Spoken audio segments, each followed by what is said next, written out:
ni God na preach the gospel. And dito, yun siya na, hindi tamo stay sa comfort zone, kundi mag-watch na to preach the gospel. At the same time is, kanang, kung preach the gospel, kita ang kanang unang-una na kanang nakabato ng kaluwasan ba? Kabuhi, I mean, ikaw na to ba? Kinabuhi na to ang pulong ni God.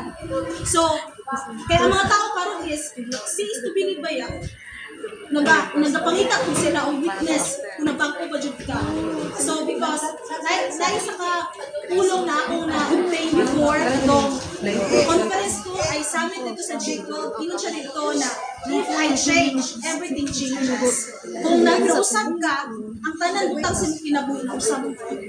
So, naingon siya dili na kanang una-una is we preach the gospel kay tungod urgency nagkan mga tao na nagkinahanglan og tulong sa Ginoo. But igo ano to nag-participate isuon pero dili kita ang makapag-usapan. At the same time, ang atong trabaho preach na the gospel. Pero ang trabaho sa Holy Spirit mao ang pag-usap, dili ta kausap sa iba. So, mo lang na. Very good. Next. So, naasa is ka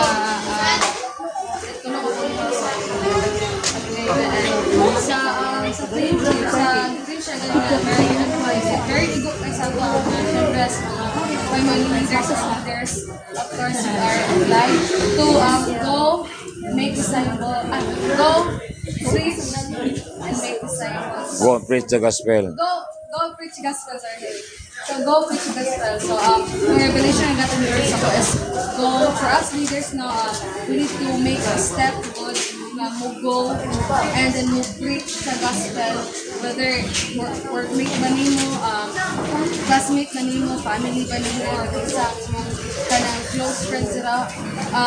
We are obliged to kanang i-preach ang gospel, i-preach ang good news sa ila because of course we are leaders and kanang kabali na butaon sa kanila sa atong buhaton butaon sa kamatuoran.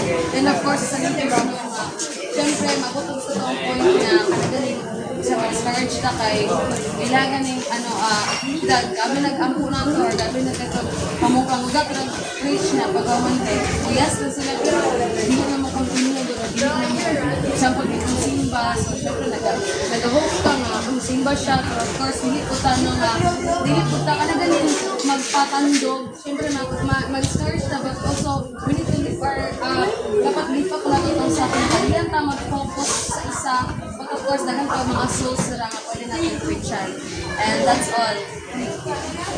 I tell guys like go preach the gospel. So when we say we need an action. We need an action. Dapat tayo to become a active leader.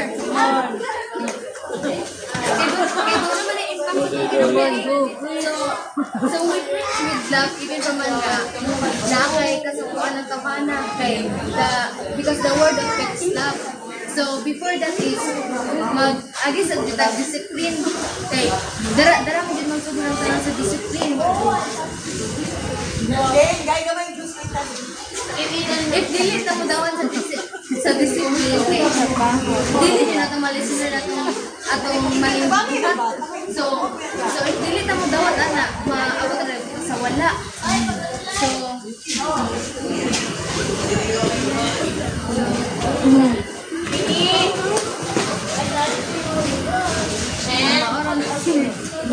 Okay. Next. Apa? Wala na. Wala. Wala na. Okay. Wala na.